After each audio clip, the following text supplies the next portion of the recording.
As long as you search as if your life depends on it, you will find nothing that is truly worthwhile. This isn't an audiobook that tells you what you want to hear. There are no quick fixes here, no feel-good aphorisms for 5 minutes of good mood, and certainly no empty promises or magic formulas.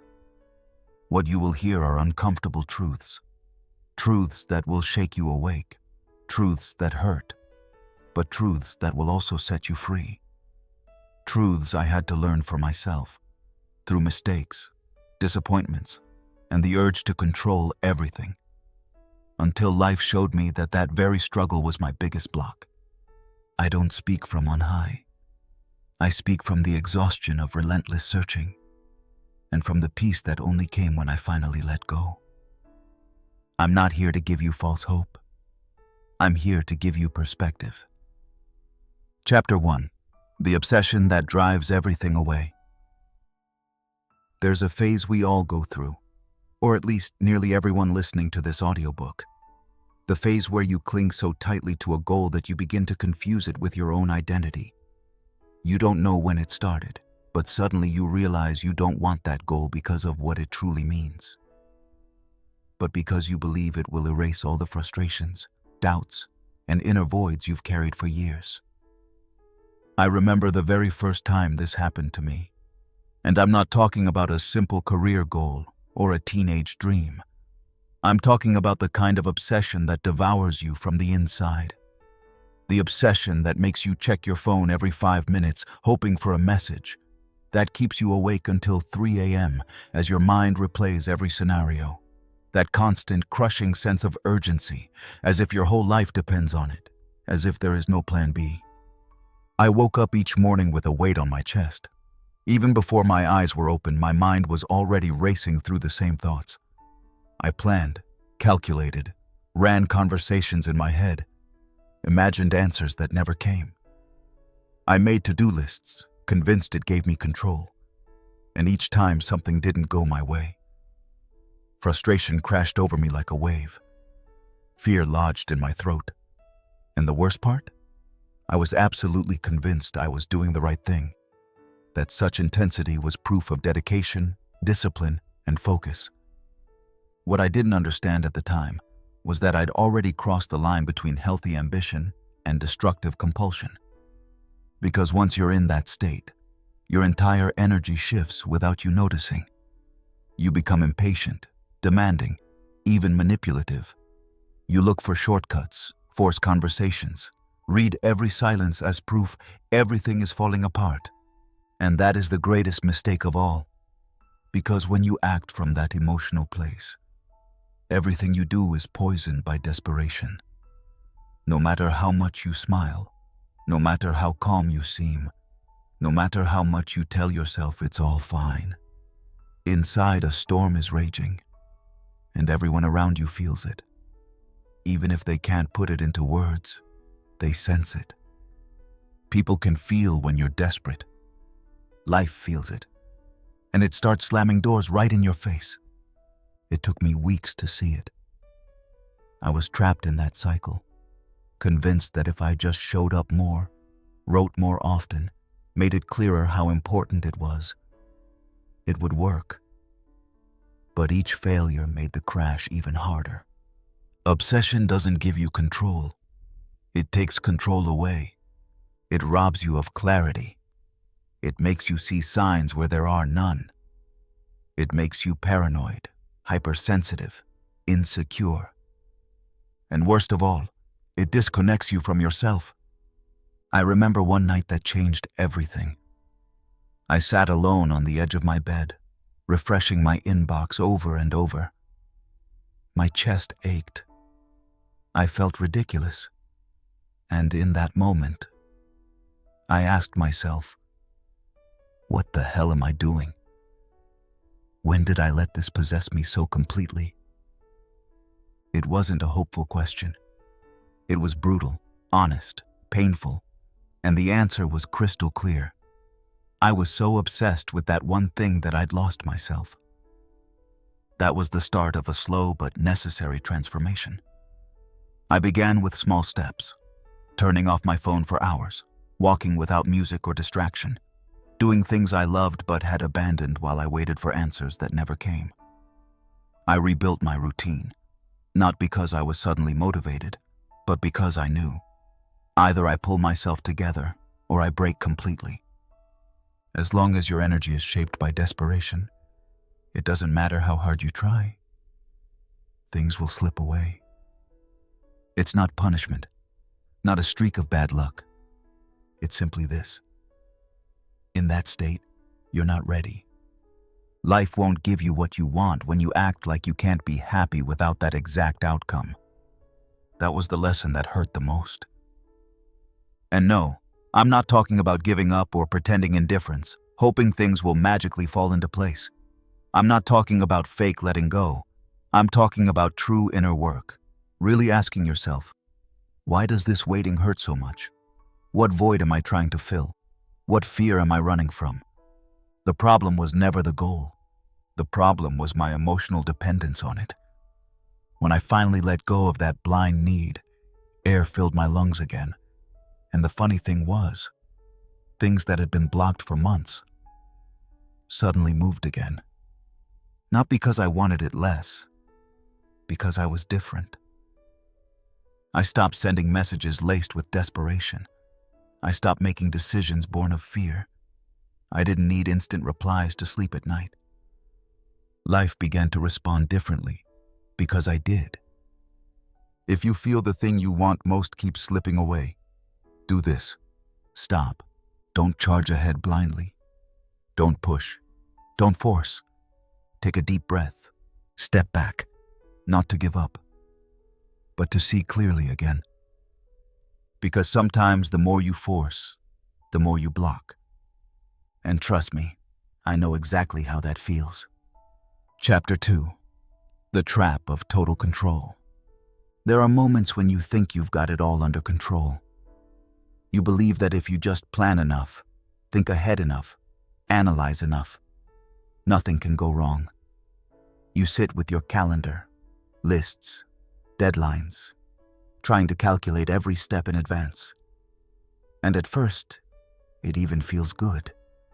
It gives a sense of order in a chaotic life. I know that feeling too well. I used to be that person, convinced that if I controlled every variable, I'd spare myself my biggest fear, uncertainty. So I controlled everything I could. I rehearsed conversations a dozen times before they even happened. I drafted messages, deleted them, never sent them. I mapped out scenarios from A to Z with plans B, C, and D. And still, chaos happened. Unexpected turns. People behaving differently than I planned. Situations spiraling out of control no matter how much energy I'd invested preventing exactly that. What I didn't see then was that control is an illusion.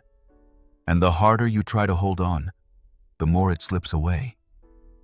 There's that voice that whispers, if you're more vigilant, plan more precisely, be more cautious, nothing will happen.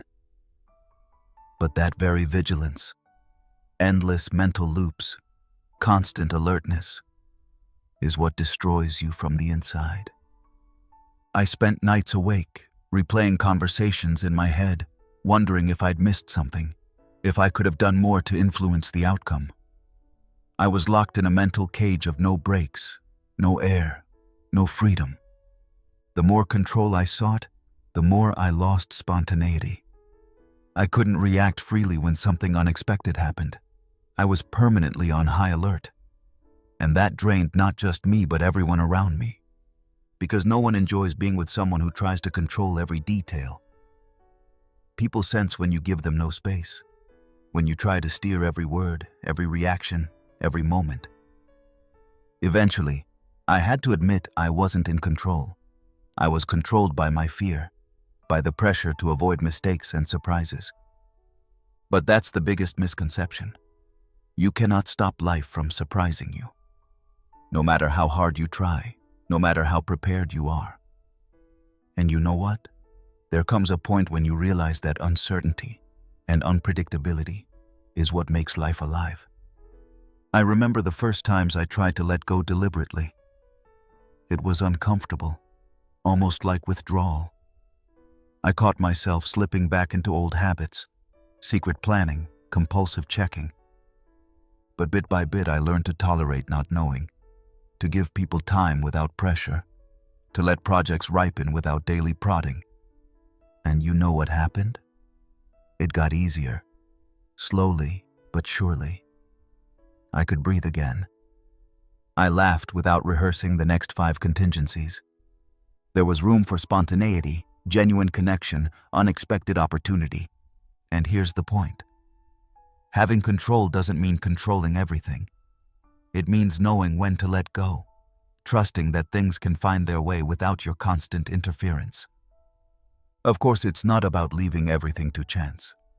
Responsibility matters. But there's a difference between conscious action and compulsive control. The moment I stopped trying to influence everything was the moment I started truly living. I accepted that not everything must be perfect, that mistakes are okay, that people make their own choices, that unplanned events often turn out best. And yes, I'll always enjoy organizing and preparing. But now I know my worth isn't tied to everything going according to plan. Because ultimate contentment isn't perfect control. It's the ability to handle the unexpected without breaking. And that was my greatest freedom. Chapter 3. When life intentionally ignores you. There are seasons when you do everything right. You rise early, follow routines, read the right books, listen to the right podcasts, work on yourself, stay disciplined, send applications, explore new paths, show up, stay positive, stay patient. At least you try. Yet, nothing. Absolutely nothing. No feedback, no signs, no progress, no visible results. It's as if life hit mute on you. Someone up there decided you need a break, only they forgot to tell you when it ends. I remember that time vividly. I believed I was doing everything right. I devoured mindset books, visualized, affirmed, manifested, and still, silence. Not the peaceful kind of silence that feels like inner work is brewing. This felt like rejection, a wall I kept colliding with. Every morning I thought, maybe today. Each night I asked, why nothing? I began doubting myself, my abilities, my path. I questioned everything. And then, in utter resignation, I thought, maybe life simply doesn't care about me. Maybe I'm one of those who give their all and remain unseen. But in that moment of despair, I realized something I hadn't before. This phase wasn't coincidence or punishment. It was a test, a lesson I couldn't learn gently. I had to understand that success, change, growth, they don't happen on demand. Sometimes the lack of external movement means something inside needs to ripen. And above all, I had to learn that my worth doesn't depend on external resonance. I'd equated progress with measurable results, numbers, likes, feedback. That was exactly where I blocked myself. Life doesn't ignore you to punish you. It ignores you to teach you to stand on your own, without applause, without likes, without compliments, without little external rewards. I discovered that the biggest growth happens in this phase. When you learn to endure silence without questioning yourself, you build a stability no one can steal. Of course I struggled. I was angry. I asked if it was fair, if I wasn't doing enough, if life was serious about me. But you know what? It's not about fairness. It's about whether you keep going, whether you persevere when no one's watching, whether you believe in yourself without external validation. There's a strength that only emerges when you stop asking, why not yet? And focus on what you can control. Your attitude, your focus, your next small step. I learned to shift energy away from expectations and into action, without guarantees, without safety nets, without immediate rewards. And eventually, without noticing it coming, the turning point arrived. Not with fireworks, but quietly, conversations that happened, doors that opened, opportunities that weren't there before. And then I realized, life never truly ignored me. It was preparing me. It sent me through that phase to see if I'd stand my ground, give my best when unseen, hold my own without applause. If you're in a phase of stillness, know this. That emptiness might be your greatest training ground. Not to break you, but to make you stronger than you ever imagined. Life doesn't test you when everything is easy. It tests you when nothing happens. And in that silence, your next chapter is born. Chapter 4. The hidden fear you refuse to see. Sometimes we become so obsessed with a goal that we believe every action springs from pure desire, ambition, or passion. We tell ourselves how important this goal is, how hard we're fighting for it, how much we deserve it. We imagine how our life will improve once we achieve it. But what we often miss is the fear beneath it. The fear we won't admit, can't even name, because we've hidden it so well we no longer recognize it. I remember a period when I convinced myself I absolutely needed something, that without it I couldn't be happy. Day after day I pushed myself, told myself giving up wasn't an option. But I wouldn't admit that it wasn't desire driving me. It was fear of what would happen if I failed. Fear of failure. Fear of appearing worthless. Fear of not being good enough. And above all, fear of that void that appears when you pause and realize your struggle was really an escape. It took me time to see it. That fear is cunning. It masquerades as motivation, speaks in discipline's voice, pretends to be perseverance. It makes you think you're focused when you're just driven. And that's the trap. I wondered why I lay awake at night despite all my doing during the day. Why the thought of rest made me nervous. Why I couldn't switch off without my mind spiraling. The answer was clear. I feared silence because in silence questions would surface I had no answers to. What if I must admit I'm on the wrong path? What if I realize I'm chasing something that isn't mine? What if everything I did was just reaction to an inner lack?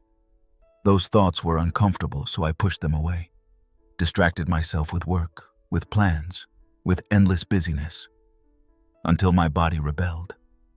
I was exhausted, emotionally drained, irritable, everything tense, no matter how hard I tried to appear calm and positive. Then came the day I couldn't continue. I sat down, put away my phone, turned off the music, and simply endured the flood of feelings. And there it was, raw, unfiltered, the fear I'd refused to see, the fear of not being enough, the fear of being overlooked, the fear of not being loved if I don't perform. It was painful, but clarifying. The moment I looked it in the face, it lost its power. I saw that much of my former drive wasn't joy, but the fear of stopping. And right there, things began to change. I began to question my motives. Not just, does this get me closer to my goal? But, why do I want this? What emotion drives me? It was uncomfortable. Very uncomfortable. But necessary. Because as long as we act from fear, no success will truly fulfill us. As long as we react to insecurity, we remain empty, no matter what we achieve or how much praise we get. I learned it's not about eradicating fear. Fear is part of us and will return. The difference now is I see it, recognize its voice, and refuse to be controlled by it. I make decisions more consciously, not always perfectly, but more honestly. And above all, I've learned to sit with the pauses, those moments when nothing happens and no one validates you. Those moments have become my greatest training ground. If there's one lesson from this time, it's sometimes we're not on the path to our dreams, but running from our fears. And that's exactly when it's time to stop and look. Chapter 5. When you chase with ego, not genuine desire. I remember feeling I had to achieve more, do more, be more visible, not because it aligned with my purpose, but because I needed to prove my worth. I craved applause, recognition, validation, and I chased it wherever I could. I took jobs that didn't interest me, just for the resume. Started projects I knew would leave me empty, just to boast successes that weren't truly mine. Each time I hit a goal, there was a fleeting high.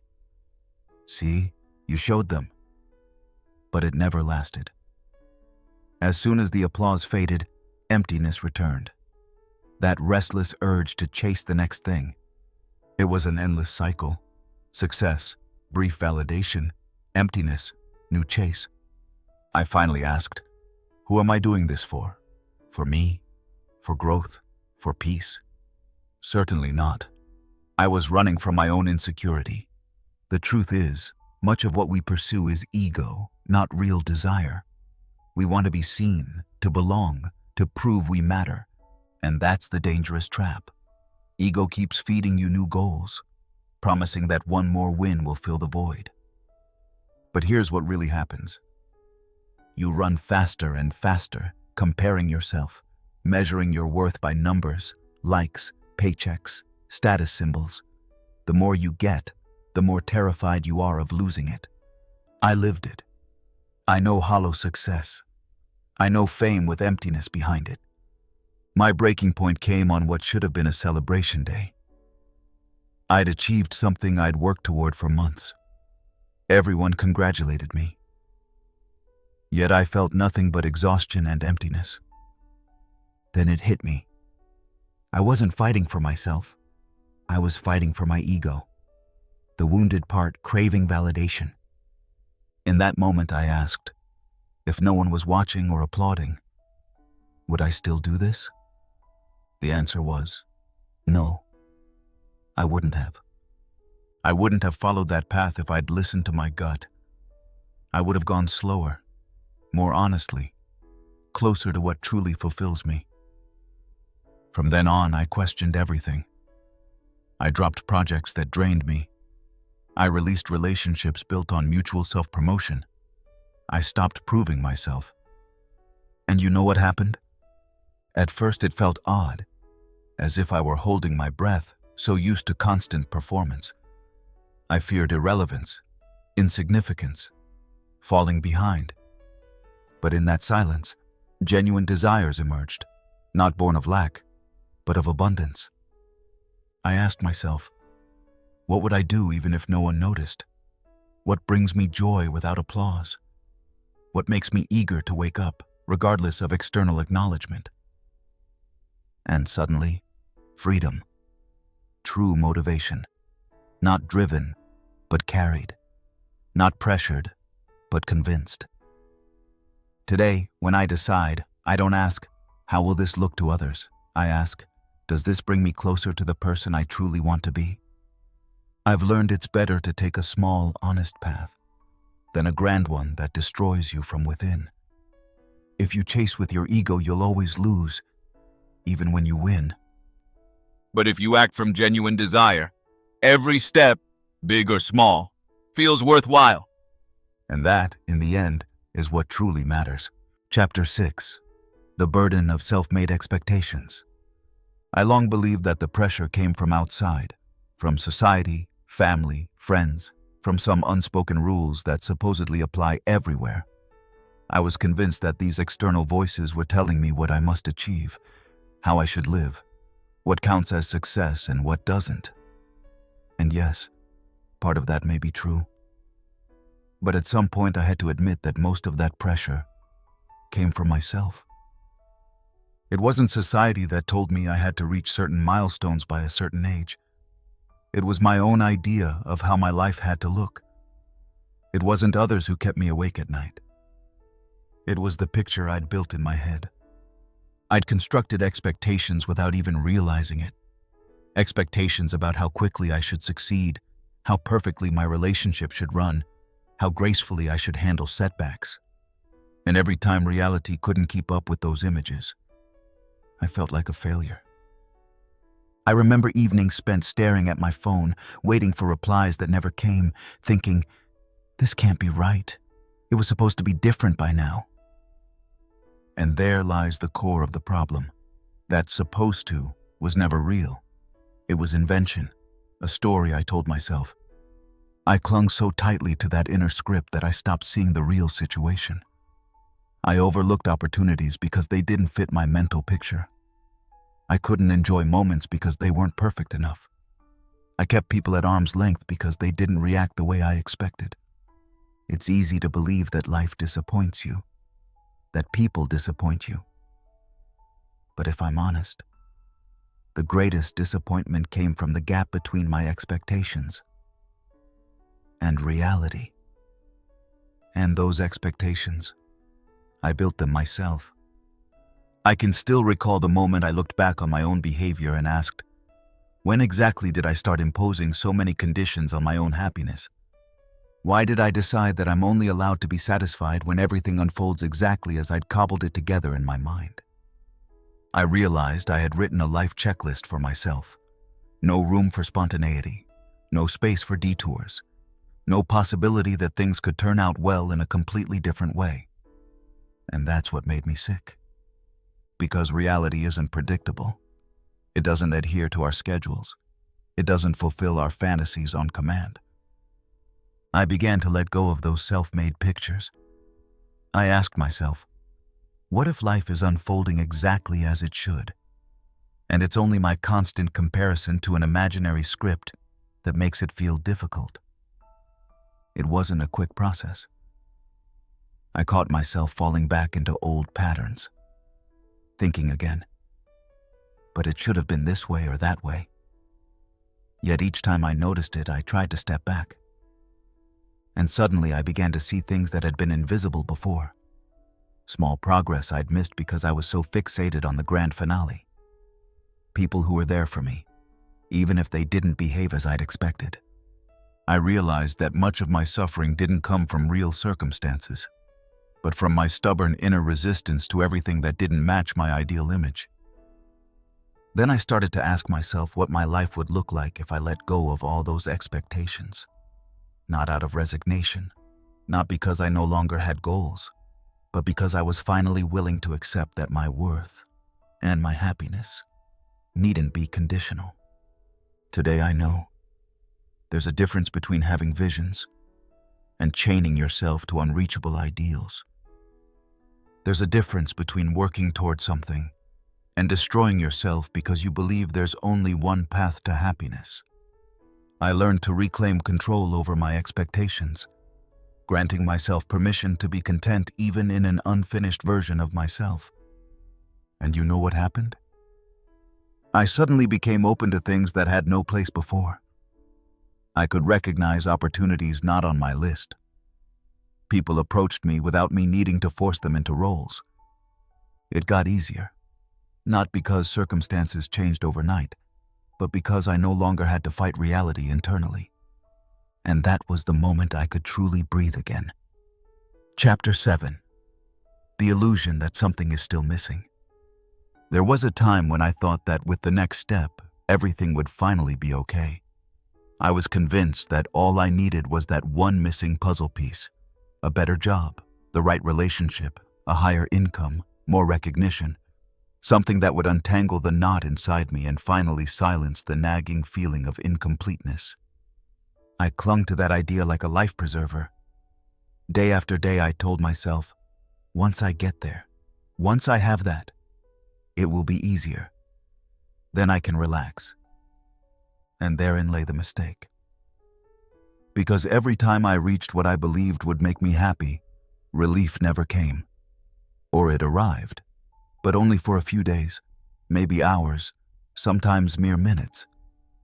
No sooner had I reached one goal than my mind shifted straight to the next one, the next level, the next more, the next better. It was as if my brain immediately created a new gap the moment the old one closed. And one day I sat surrounded by all the things I once longed for, and still felt unsettled. I asked myself what was wrong with me, if I was ungrateful, if I could never be content. But the truth was much simpler and far more uncomfortable. I had become addicted to the feeling of not yet being there. The constant chase for the next level had become my normal state. I'd grown so used to having unmet goals that I no longer knew how it felt to pause and say, as it is right now, is okay. I caught myself even in peaceful moments seeking out problems, looking for things I could still improve, reasons why it still wasn't enough. And every time I thought I'd reached the point where I could breathe, that inner critic whispered, "You could do more. You haven't done enough. You're not at the finish line yet." It was an endless race, but the finish line kept moving away the closer I got. I remember an afternoon in my apartment, surrounded by things I once would have given everything for, and still I felt a void. I asked when it started, when I stopped seeing the moment, when I began defining happiness only as something in the future. And then I understood. As long as I believe something is still missing, something always will. Because it's not the external things that create that feeling of not enough in me, but my inner pattern of always looking at what's not yet there. I began to consciously choose otherwise, starting to notice things I'd previously overlooked. Not by forcing myself into gratitude or convincing myself how good I have it, but by being honest and saying, yes, I have more wishes. Yes, I have more goals. But that doesn't mean I have to devalue this moment right now. I realized it's possible to want more and still be content in the present, that I don't have to choose between growth and peace, that both can coexist when I stop driving myself into endless scarcity thinking. Today, before I chase a new goal, I ask myself, do I really want this? Or do I just want that little high of progress again? I look more closely at whether my drive comes from genuine desire or from fear of standing still. And you know what? It feels different. I approach things more slowly. I enjoy the in-between steps. I can celebrate without immediately eyeing the next target. And even on days when that old voice whispers, something's still missing, I can smile and reply, maybe, but today, this is enough. Because in the end, I've learned that feeling that something is missing isn't truth. It's just an illusion I believed long enough to feel real. Chapter 8. The necessity of enduring silence. It took me a long time to understand how loud silence can be. Not the external silence when you turn off the radio or no one is speaking in the apartment, but the inner silence that creeps in when no messages arrive, no calls, no invitations, no new opportunities. The silence that remains when the things you've waited so long for simply don't come. I remember nights spent in the dark, staring at my phone as if it might spring to life if I stared long enough. I waited for notifications, signs, anything to make me feel part of a flowing current that moved forward. But nothing came. And in those moments, I realized how hard it was for me to simply sit and endure the silence. I tried to fill it with music, binge-watching shows, mindless scrolling on social media, to-do lists, conversations I didn't really want to have, anything to avoid falling into the void that opened up whenever things got quiet. But eventually, I reached a point where even distraction no longer worked. I couldn't numb myself anymore. Silence was stronger. And in that emptiness, I encountered myself. Not the version I like to show the world. Not the motivated, controlled, outwardly composed person. But the part of me that fears being insignificant. The part that wonders if it even has a direction when no one is clapping, no one's asking, no one's reacting. That encounter was uncomfortable, but honest. I saw how much I'd defined myself by reactions, how dependent I'd become on validation, even though I kept telling myself I was doing it all for me. Silence forced me to look closely, and the longer I stayed in it, the clearer something became that I'd never wanted to see. In that very emptiness lies the chance to realign. I began asking questions I had no quick answers for. What remains of me when I stop performing? What remains when no one's watching? What remains when I simply am? It was hard to sit with those questions. I caught myself wanting to push them away. But that was the moment I realized I needed to learn to make peace with my inner silence. I started taking walks without music, just wandering to feel what surfaced inside. I spent evenings without my phone, without distractions, just with my own thoughts. And though it felt like punishment at first, that silence slowly became a space where my thinking grew clearer. I saw how much of my past actions were pure busyness, driven by the fear of standing still, by the need to rescue myself from that emptiness. But the truth is, there are seasons when nothing is meant to happen. Seasons when you don't need to speed up, but to slow down. Not to do more, but finally to do less. I realized that in those moments all the thoughts emerge that otherwise have no space. Doubts, unresolved questions, old wounds. Everything I'd shoved aside came to the surface. And yes, it hurt. But that honesty with myself was the beginning of something new. I learned I no longer have to see silence as an enemy. It's not a sign of stagnation, but of maturation. Today I know the phases when nothing seems to happen are the phases when the most happens beneath the surface. Because in that quiet my vision clears. Because I learned to endure myself without constant activity. And because for the first time I felt that I don't have to keep reaching outward to feel alive. Silence remains uncomfortable, and probably always will. But it's also honest. And it shows you exactly what you never would have seen otherwise. Chapter 9. Letting go doesn't mean giving up. I remember how much I resisted that one phrase for a long time. Let it go. To me, it sounded like surrender, like admitting failure, like giving up before I'd really given everything, like telling life, okay, you win, I tried, but I can't go on. I believed that letting go meant I hadn't tried hard enough, that it was the choice of those too weak or lazy to fight. So I clung again and again to people, goals, situations that no longer served me. I fought even when every part of me screamed to stop. I held on to hopes that were long dead, telling myself it was only a matter of time before things turned around. And that was my biggest mistake. Because letting go doesn't mean you lost. It means you understood when a fight costs you more than it can ever give you. I truly grasped the meaning of letting go when I reached a point where I simply couldn't continue. My body was exhausted, my mind overwhelmed, my heart heavy. And while I still tried to hold on, I realized I was losing myself even more. In that moment, letting go was no longer a choice between giving up and persevering, but the only way to breathe again. I sat down, pressed everything on pause, and asked myself, why am I so desperately holding on to something that clearly brings me more pain than joy? And the answer, frankly, was sobering. I wasn't clinging because I believed it was right. I was clinging out of fear. Fear of what would come next.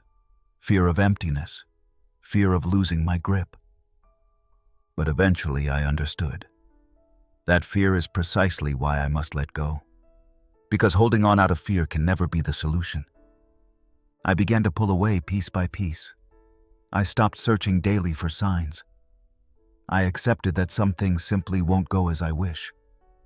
And the more I let go, the more I found myself again. I realized I wouldn't break if I released my grip. I wouldn't sink if I stopped swimming against the current. I wasn't worthless just because I no longer held on. Even more, I suddenly felt energy again, a lightness I'd almost forgotten. I could think clearly again. I could laugh without that underlying pressure. I could hold conversations without secretly hoping for specific outcomes. Letting go didn't give me less. It gave me more.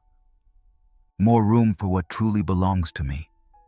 more clarity about what I want, more self-respect because I finally stopped betraying myself to keep something alive that was already dead. I learned that letting go doesn't mean giving up on dreams. It means surrendering the form I desperately imposed on them. It means trusting that life knows better paths than I do. And yes, it sometimes feels like stepping into a void, like freefall, pure uncertainty. But right in that moment, space opens up for the new. Space for possibilities I couldn't have seen before. Space for people who couldn't come while I held on to the wrong ones. Space for experiences that had no room while I was busy clinging. Today I know, the strength to let go isn't a sign of weakness. It's a sign of courage. Because it means facing the unknown. Because it means trusting yourself enough to say, I don't have to cling by force to be whole. And that was the most important lesson I learned during that time. Chapter 10. Stop asking, when, how, why. There was a time when my mind never rested. From morning till night, everything revolved around the same questions. When will it finally happen? Exactly how should I act to make it work? Why is it taking so long?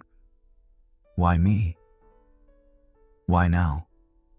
Why not yet? Those questions consumed me. They drained energy I needed for other things, yet I couldn't stop. I demanded answers, immediately, clear blueprints, unmistakable signs. I needed to know the next step, the right decision, the breakthrough moment. I sat for hours with open notebooks, crammed pages, mind maps, plans, strategies, if-then lists. And still, the more I questioned, the fewer answers I received. It was as if life deliberately turned on silent mode. And the less I knew, the more I thought, until I was mentally exhausted. I dissected every conversation as if my entire future hinged on a single phrase. I hunted for hidden meanings in every tiny detail, imagined how events might unfold, only to end up realizing reality followed a completely different script. And that was the moment I saw how destructive that endless questioning was. Not because questions are inherently bad, but because I was using them as a shield. As long as I asked, as long as I analyzed, as long as I ran scenarios, I didn't have to act. I didn't have to decide. I could hide in the comfort zone of thought.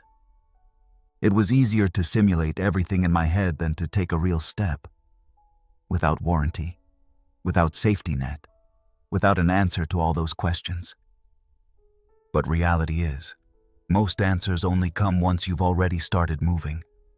I had to learn to set myself in motion, even if I didn't know exactly where it would lead. I had to accept that life doesn't give precise timetables, that no one will show up to tell me, in exactly 3 weeks everything will be fine. And above all, I had to realize that why is often the wrong question. Because searching for a why often traps you in endless loops. You seek logical explanations for things that maybe just happen without immediate understanding. I caught myself trying to analyze every feeling, every delay, every unexpected twist. But eventually I understood. Life owes me no explanation. Sometimes things just happen, or don't. And my task isn't to fill every gap in the script, but to take the next step anyway. I began to focus on what was doable in the moment. Not on the big when, not on the complicated how, not on the elusive why, but on what I could actually do today, right now, in this moment. And that brought a new lightness. I stopped hunting for signs. I stopped interpreting every conversation. I stopped negotiating with the universe as if it were a contract with delivery dates. Instead, I did what I could influence. I wrote texts without knowing if anyone would read them. I had conversations without rehearsing them for hours beforehand. I made decisions even though the outcome was unclear. And that's when I realized the answers I'd so desperately sought arrived quietly, gradually, not as sudden epiphanies, but as the fruits of my actions. Not because I forced them into existence, but because I finally stopped forcing them. Today I know, the best answers often come when you stop demanding them. Because then you stop getting lost in your own head. Because then you reconnect with real life, moments that unfold without you calculating them from start to finish. It's not about mindlessly wandering through life. It's about recognizing the difference between healthy reflection and paralyzing mental loops. I decided, whenever I notice myself caught in the when, how, why carousel, I consciously hit the brakes. I take a deep breath, close my eyes, and ask, what can I do now, right now, that actually moves me forward? And most of the time, that's exactly what sets me in motion again. Chapter 11. The Magic of Returning to the Basics. There are seasons in life when you get so lost in your own thoughts, plans, and worries that you don't even notice how far you've drifted from the simplest things. You're so busy solving big questions, fixing big problems, and chasing big goals that you completely lose sight of the fundamentals. I was exactly at that point. For weeks, I'd tried to keep everything together mentally. I wanted to find answers, create solutions, force progress. And the more I spiraled into thinking and overthinking, the more I felt my energy drain away. It was a gradual decline. My sleep suffered. I ate irregularly. I moved as little as possible, neglected social contact, and kept reassuring myself, once this is over, I'll take care of myself again. But that phase never ended. It just stretched on, day after day, week after week. And with every extra ounce of effort I poured into solving my problems, my body grew weaker, my mind emptier, my mood more irritable. Until the morning, I woke up feeling like my own bed was holding me down. My body heavy, my head foggy, no drive, no clear thought. And that's when I realized, it's no longer about crafting the perfect plan. It's not about one groundbreaking insight or a dramatic turning point. It's simply about starting over from zero. I forced myself to return to the basics. And by basics, I don't mean some spiritual ritual or elaborate morning routine. I mean the true foundation. Hydrate, eat, sleep, move, breathe. I began by drinking a glass of water each morning before anything else. I stuck to regular meals, whether I felt hungry or not. I went outside, even when my inner resistance screamed it was pointless. And I did it all without lying to myself that this would instantly solve every problem. I knew it would take time, but I also knew that if I ignored this, I couldn't solve anything at all. What felt like rote duty in those first days slowly turned into a sense of control.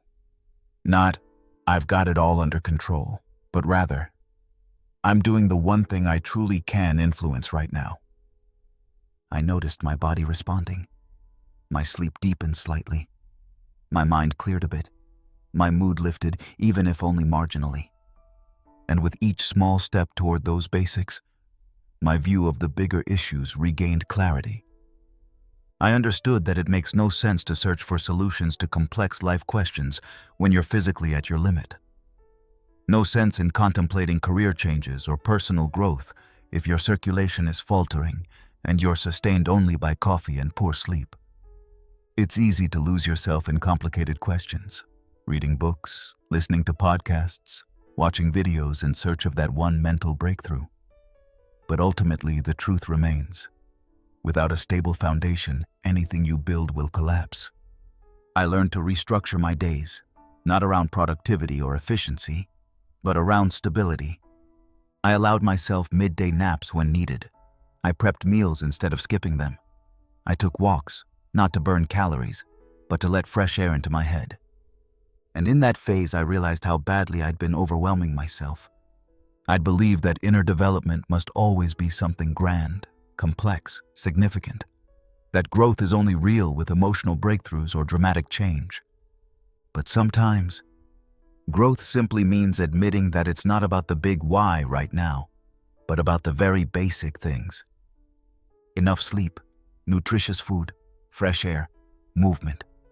I know how banal it sounds, And that's exactly why we so often overlook it, because we think it must be more. But in reality, this is the bedrock for everything else. Today I notice immediately when I start neglecting the basics again. I feel it in my concentration, in my mood, in my irritability. And before I lose myself in plans and worries, I ask, have I slept enough? Have I eaten something wholesome today? Have I been outside? Have I had enough to drink? If the answer to any of those is no, I know where to begin. Not with the next big life decision, but with those small, essential steps. And over, it reminds me. Returning to the basics isn't weakness. It's the smartest move I can make when I truly want to move forward. Chapter 12. The patience we never practice. For a long time, I thought I was a patient person, simply because I could wait. For the bus, for a package, for an email reply. Because I tolerated delays in plans or people not reacting immediately. I considered myself someone who could handle waiting, but at some point I realized what I called patience was actually just distraction mixed with inner tension. I wasn't truly waiting. I was hoping it would be over soon. I filled the gap between desire and fulfillment with restlessness, rumination, control thoughts, constant expectation. I wasn't patient. I was passively enduring. The difference hit me painfully when I found myself in a phase where nothing was moving forward. No progress, no visible change, no clear signals that I was even on the right path. And exactly then, I realized how much I'd forgotten to be truly patient. Not passive waiting, but active trust. I kept waiting for a sign, a confirmation that all the fighting, hoping, and endurance was worth it. And the longer the sign stayed away, the more restless I became. I doubted my choices, my abilities, my path. I convinced myself I was doing something wrong, that I wasn't doing enough, that I didn't want it hard enough, didn't fight hard enough, didn't manifest enough. But in reality, the problem lay elsewhere. I'd never learned what it feels like to stay calm in an uncertain phase. Not because I lose hope, but because I acknowledge that some things simply take time. This insight didn't arrive overnight. It came in small moments when I caught myself again waiting impatiently for the next result, checking my phone first thing in the morning for any change, tallying up what moved, what shifted each day. And every time nothing happened, it felt like a step backward. Until one evening, I understood that this constant checking and controlling actually kept me from staying in the process. I began to step back consciously. I stopped expecting answers every day. I learned to focus on the moment rather than constantly staring into the future. And in that time, I felt how exhausting impatience really is. This constant inner tension, the feeling of always chasing something without knowing how long the road still is. I asked myself why we're so bad at practicing patience. The answer was simple: because we've never learned it. We live in a world where everything is instantly available. News, information, orders, even social approval. Everything is one click away. And so we've forgotten what it feels like to wait for something truly important, without breaking inside. I realized patience isn't something you simply have. It's a choice you make daily. A choice not to yield to every impulse of impatience. A choice to focus on the journey, not on the ever-elusive result. I began to observe myself, noticed how often I mentally jumped ahead in conversations, how often I focused solely on the reward at the end of a task, how much pressure I put on myself because I couldn't accept that growth takes time. And that was where the real learning began. I forced myself to complete tasks without thinking of the outcome, to take the moment seriously without fixating on the grand finale, to notice small victories and truly honor them, instead of dismissing them as not enough yet. Of course, there were days when impatience won out. Days when I thought, it should happen by now. But in those moments, I reminded myself why I walked this path. not to tick off goals as fast as possible, but to remain present in every phase of my life. I realized that the truly important things don't happen faster just because I demand them. That the quality of my thoughts, my energy, my daily actions matters far more in determining when something arrives than my relentless pushing and questioning. And what I once saw as wasted time often feels today like the moments when the most vital inner processes occur. Today I know patience isn't waiting. Patience is the art of continuing without the constant fear of being too late. And that changes everything. Chapter 13. The energy you radiate without realizing. For a long time, I didn't realize how much I reveal about myself without uttering a single word. I thought it was only about what I said, the actions I took, the messages I wrote, the decisions I made. But what I overlooked was the energy I brought into every room. That unspoken tension hanging in the air when I desperately wanted something but acted as if I didn't care. That underlying expectation in my gaze, my posture, the way I waited for a reply. Calm on the surface but tense to the core inside. I tried to appear relaxed and confident, telling myself, stay cool, play it casual, don't push. And yet, there was something about me that others sensed. I remember moments when I hoped against hope that someone would respond, that a door would open, that the one outcome I needed would come. I wrote kindly, waited patiently, tried to hide my need. But inwardly, I was wound tight.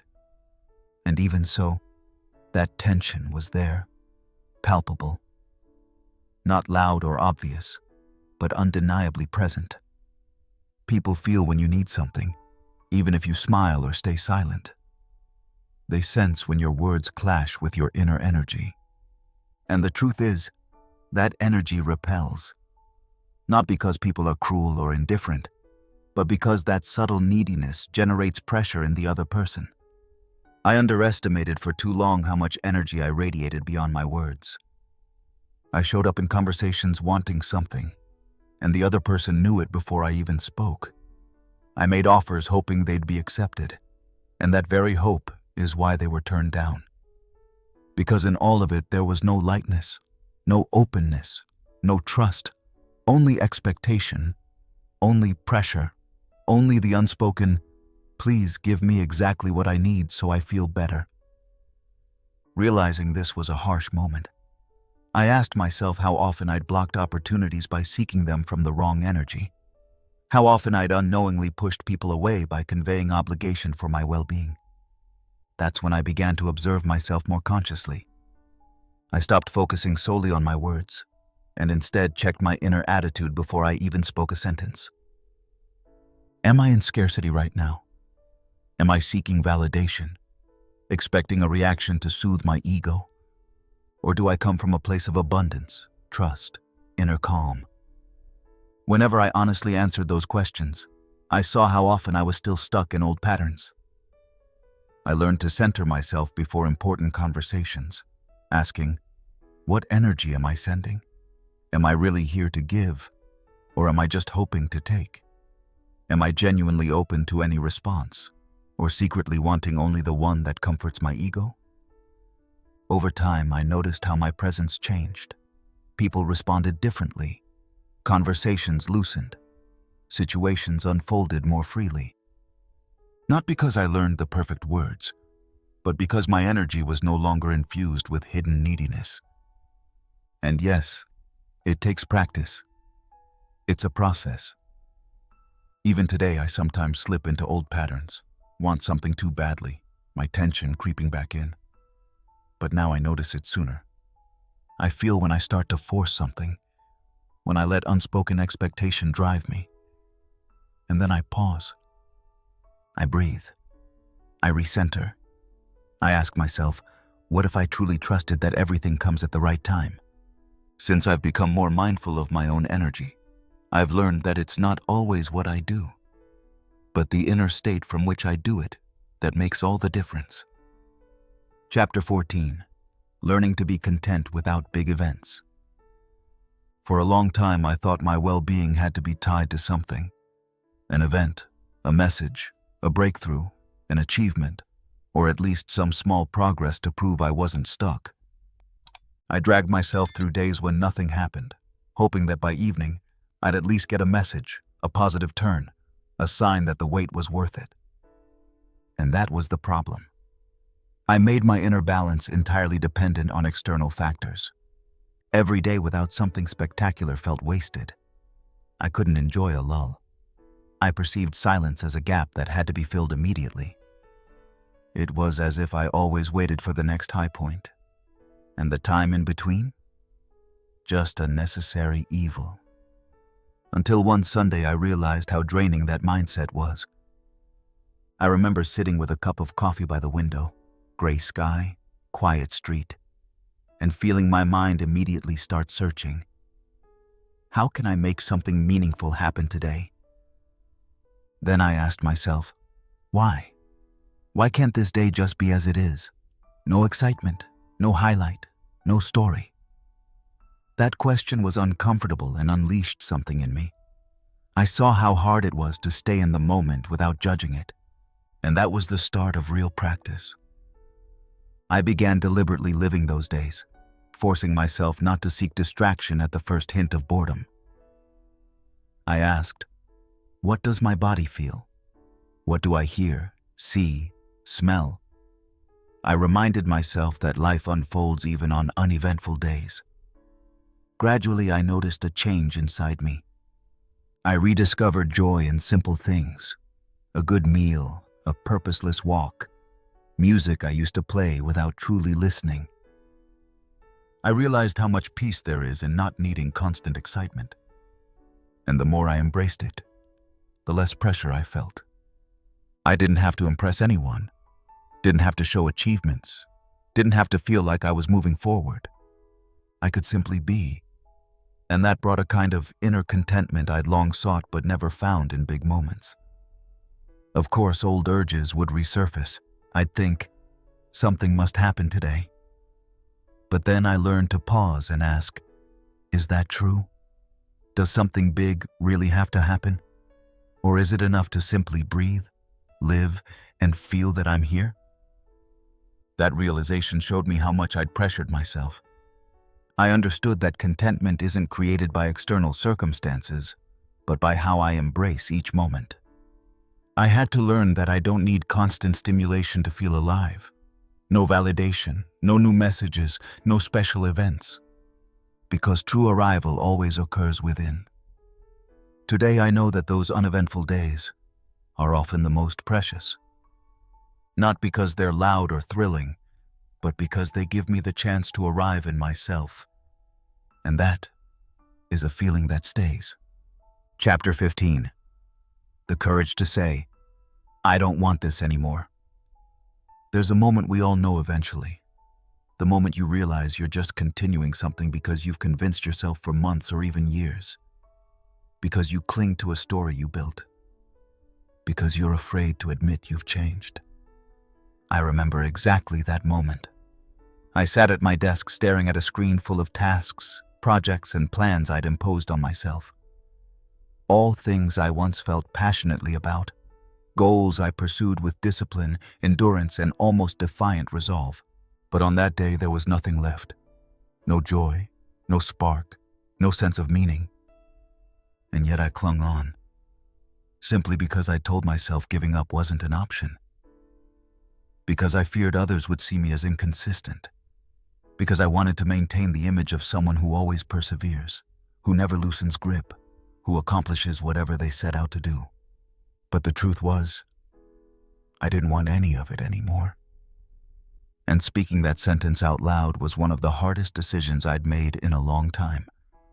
Not because letting go would be objectively impossible, but because it meant being honest with myself, admitting, I was wrong, I've changed, and that's okay.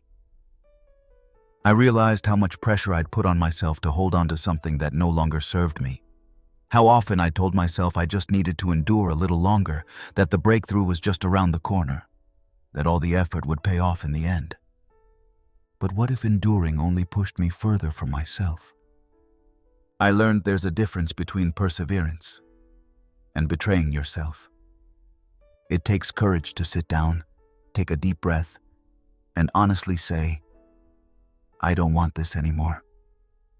Courage, because we live in a world where quitting is equated with failure. Courage, because you defy your ego. Courage, because you know you may disappoint expectations, yours and others. Yet that moment of honesty brings a freedom I'd never known. When I first voiced that I would no longer pursue a certain goal, I felt shame. I feared people would think I lacked grit, strength, consistency. But what actually happened was, I began to breathe again. I felt energy return.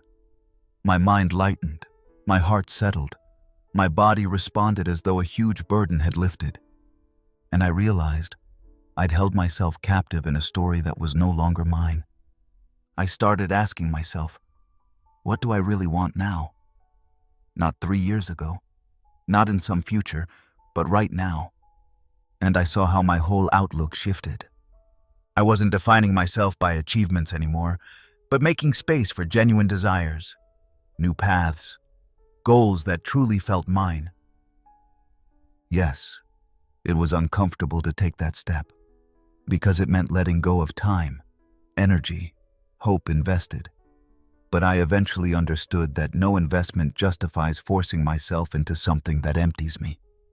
I learned that strength isn't doing everything to the bitter end.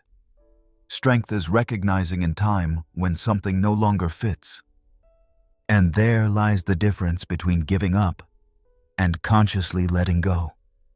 Today I know, saying no to what no longer fulfills me is saying yes to myself. And that is the most important decision I've made in a long time. Chapter 16. Stop chasing and start attracting. I spent a large part of my life running after things, people, opportunities, answers, successes, validation. I was always in motion, always thinking, always in do more, get better, respond faster mode. And every time I believed I was about to reach something, it slipped a bit further away. Back then, I thought this was normal, that this was the path, that if you want a lot, you have to give a lot. That effort and constant pursuit were the price you had to pay. But what I didn't understand at the time was that there's a massive difference between devotion and being driven. I remember a period when I gave everything. I poured every spare minute into my goals, let every thought spin around success and recognition. I made myself visible everywhere, did everything right, or so I thought. Yet nothing moved. I couldn't fathom why all my effort went to waste, why the things I wanted most kept drifting away. Until one day I reached a point where I had to be honest with myself and ask the question I'd been avoiding. Am I operating from a place of giving? Or am I merely running because I'm afraid of missing out? The answer was sobering. I had slipped into a mode where nothing I did came from genuine desire, but from lack. I did everything to get something, and that, people sensed. It's hard to admit. Hard to accept that you're part of the problem. That it isn't others who are too blind, too busy, or too unfair, but that your own energy has become uninviting. I learned that attraction doesn't come from being loud, omnipresent, or endlessly repeating your wants. Attraction comes when you bring yourself to a state of being so fully present that everything meant for you flows almost effortlessly in your direction. And no, this isn't magical theory or esoteric mumbo-jumbo. It's simply the truth I repeatedly observed in my own life. People sense whether you need something or whether you have something to give. They feel if you trust yourself or if you're silently begging without uttering a word. And here lies the difference between chasing and attracting. I stopped sending messages out of fear of being forgotten. I stopped making offers out of a plea for validation. I stopped showing up everywhere just to avoid being overlooked. Instead, I began filling myself again. I asked what truly nourished me, which things I would do even if no one was watching, which decisions I'd make without expecting applause. I launched projects that genuinely interested me. I met people without tying expectations to the outcome. I reminded myself that my value doesn't depend on how many reactions I get. And the more I focused on staying true to myself, the more life unexpectedly began to move. Requests that once took months to materialize came on their own. Conversations flowed more easily. Opportunities I'd vigorously chased suddenly appeared unbidden. It wasn't that I did less. I still acted, made decisions, showed initiative. But this time from a different energy. Not from a need to force things, but from the trust that I no longer had to chase what truly belongs to me. This shift wasn't easy. There were days I fell back into old patterns, days I felt I had to act to keep control. But in those moments I paused, took a deep breath, and asked, am I acting from trust or from fear? And that question became my anchor. Today, I know. Attraction begins the moment you stop desperately wanting something, and instead start becoming the person who naturally draws in what they desire. Not because you're perfect, not because you have everything under control, but because you understand that the energy from which you act ultimately decides everything. And that was my greatest turning point. Chapter 17. Life begins where necessity ends. For the longest time, I believed that the moment I had everything I wanted would be the moment I was finally free.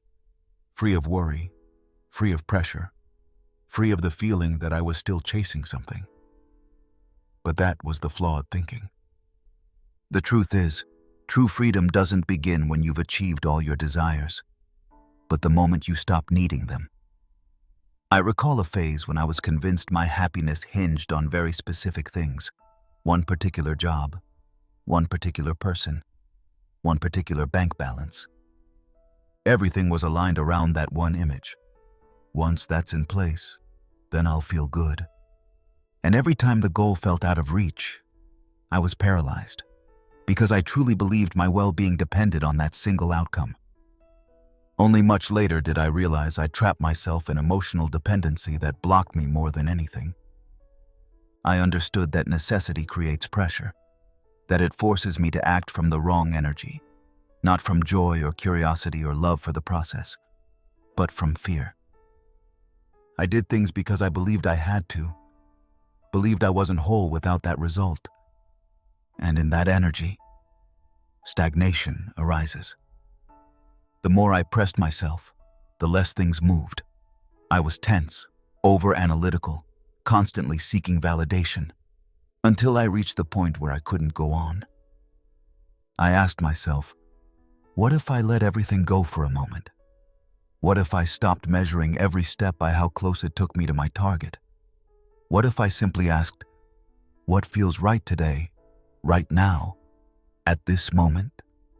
It felt strange, almost like thinking in a language I'd never learned. But in that phase, I began making decisions not driven by necessity. I did things because I wanted to, messaged people without expecting a certain reply, started projects simply out of interest, without immediately considering the outcome. And suddenly something shifted. Conversations became more genuine. Days felt lighter. My mind calmed. I realized I wasn't stuck in inner tension from morning till night. I could laugh again without wondering if I was doing enough or drifting away from my goal. And that's when I truly understood what it means to act from abundance, not from lack. I stopped compensating every day. I began honoring myself in the moment where I stood, not in some distant future that might never unfold as I imagine. And the more I lived this way, the more I felt things falling effortlessly into place. Not because I stopped taking action, but because I acted differently, without the inner, I must have this now, without the pressure, without the strain. And the most astonishing thing, the opportunities that once seemed unreachable suddenly started moving. Doors that had been closed for months swung open, because I was no longer the person blocking my own path. I learned that life responds far more when you move from the energy of choice, rather than the energy of necessity. When you do things because they fulfill you, not because they fill a void.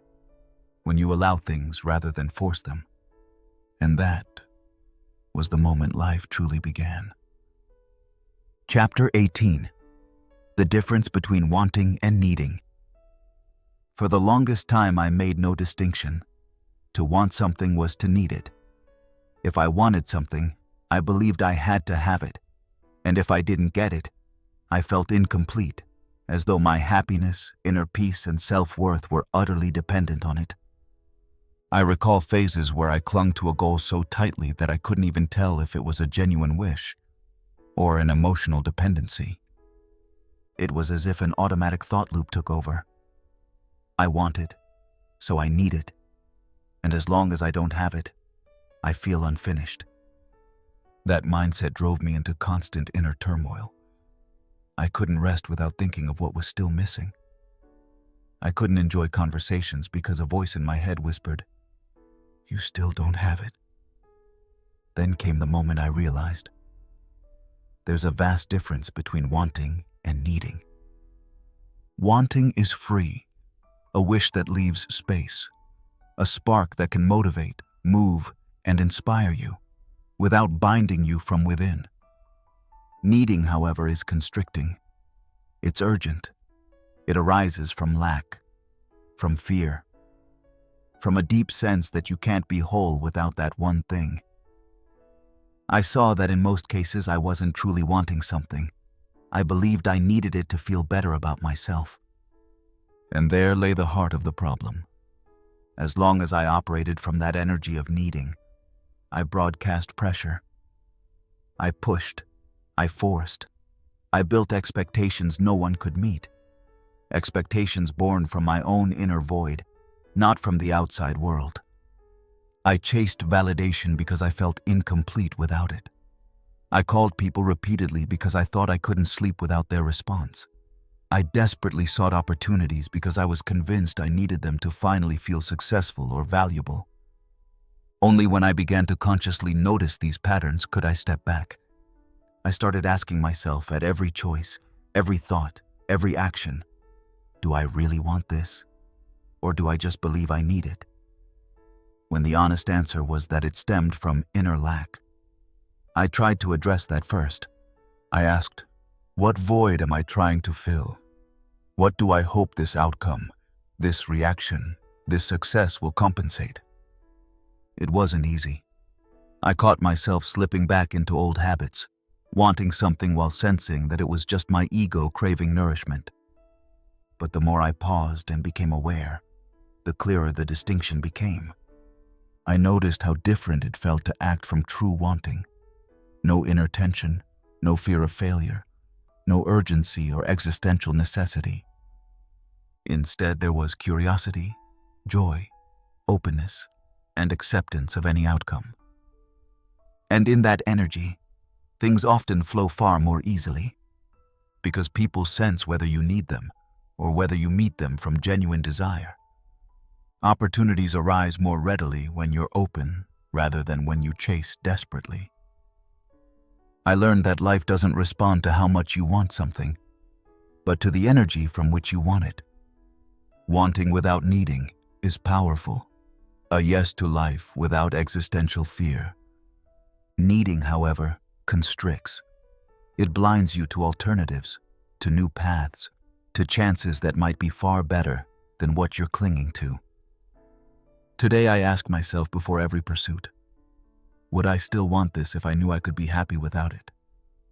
If the answer is yes, then I go for it. If the answer is no, then I know I need to work on myself first, before I can truly attract it. Chapter 19. When you finally let go, that's when it begins to come. For a long time I believed that letting go meant becoming indifferent, that it meant not wanting, not hoping, not dreaming. To me, letting go sounded like resignation, like capitulation to life. That's why I held on so tightly, for so long, to people who had already drifted away, to goals that drained me rather than fulfilled me, to visions of my life that felt suffocating instead of liberating. I repeatedly convinced myself, just hang on a bit longer, just one more step. Surely it has to work. In that surely, I lost months. Months of inner tension, of mental loops, of self-doubt, until the day I couldn't go on. Not because I suddenly became wiser or more conscious, but because my body, mind, and heart all spoke in unison. Enough. I sat down, let my shoulders slump, and for the first time truly said out loud, I can't go on. And maybe I don't have to. It wasn't a moment of epiphany. It was one of exhaustion. Yet within that exhaustion lay unexpected power.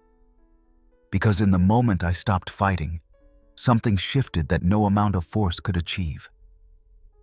I realized how much energy I'd wasted charging against life's natural flow.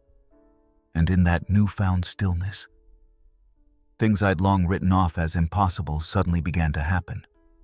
Messages I'd given up on arrived. Conversations I'd hoped for materialized. Opportunities I'd frantically chased without success now appeared unbidden. Not because I wanted less, but because I relinquished the need to control every outcome. I understood that letting go doesn't mean giving up, but making space. Space for movement, for growth, for dynamics that only emerge when you stop forcing everything in one direction. And the more I embraced it, the clearer it became. Life doesn't respond to your wanting, but to your inner stance.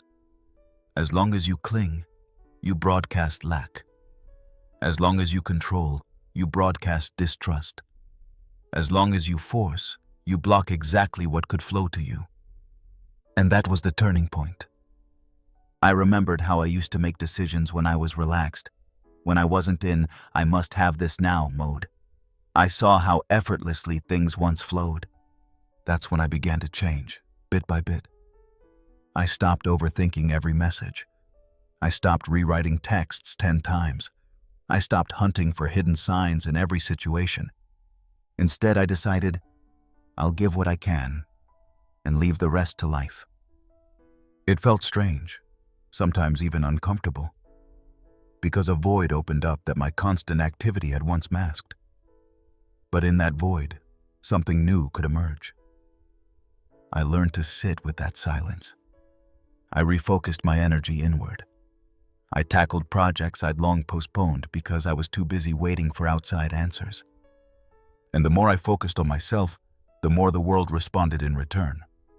Not all at once, not instantly, but gradually.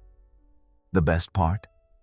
It arrived lightly, without struggle, without force, without micromanaging every conversation or situation. Today I know the moment you truly let go is the moment you finally give life the chance to work with you, rather than against your resistance. It's not about having no desires. It's about giving them space without losing yourself in the process. And that changes everything. Chapter 20.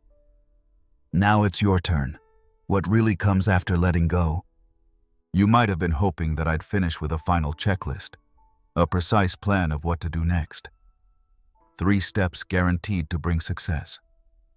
A clear answer for when your breakthrough comes, when everything will finally click, when things will align just as you've always imagined. But I won't do that. And here's why. That would be the old mindset, the same attitude that brought you here and kept you stuck in these loops for so long. That need for control, for certainty, for guarantees. You've been peeling that away, chapter by chapter. And now comes the part no one can do for you. The moment when you decide how to use your newfound inner freedom. What you do with it next is entirely up to you. Maybe tomorrow you'll wake up with no rigid plan for the first time in ages, and that's okay. Maybe you'll end a project that's weighed on you too long. Maybe you'll simply stop scrolling for answers on your phone. Or maybe it's something small, a single thought that settles in you. I no longer have to fight to prove I'm enough. You don't have to be perfect now. You don't have to have it all figured out or float through life in serene calm. You'll have moments of impatience, moments of clinging, Moments you slip back into old patterns, and that is perfectly fine. It's not about never doubting again. It's about catching those doubts in time and consciously deciding not to let them take the wheel. I can't tell you exactly when your life will shift, but I can promise you this: it will. If only because you're now watching more closely. You'll notice when you slip into old control habits. You'll feel when you want from a place of lack again. And in those moments, you'll have the choice: cling or trust. Even if it sounds simple, the fact that you've listened this far shows you're already on the path. You didn't absorb these chapters for mere entertainment. You sought them because somewhere inside you've decided you want to do it differently. More honestly, more freely, more lightly. And that is what counts. What lies ahead isn't a checklist, it's a space full of possibilities. Fill it with what truly nourishes you. Things that spark curiosity, that inspire, that help you grow, without needing to define you. Decide whether you fall back into old patterns, or whether each time you pause and ask, am I acting from fear or from trust? And believe me, even if it doesn't always feel that way, that one conscious choice makes all the difference in the long run. So, whether you take a bold step tomorrow or simply shift one tiny thought, it matters. Because from this moment on, you're the one writing the next chapter of your story. And right there, everything you've been waiting for begins. And before we truly close, one last thing. If any part of this audiobook resonated with you, if you recognized yourself in any line, take a moment to share it. Drop a comment. Tell which thought moved you most, or what you're taking away for yourself. Because exactly that could spark what someone else needs to hear right now. Thank you for journeying this far. Thank you for your time and for your courage. Preguntar a ChatGPT.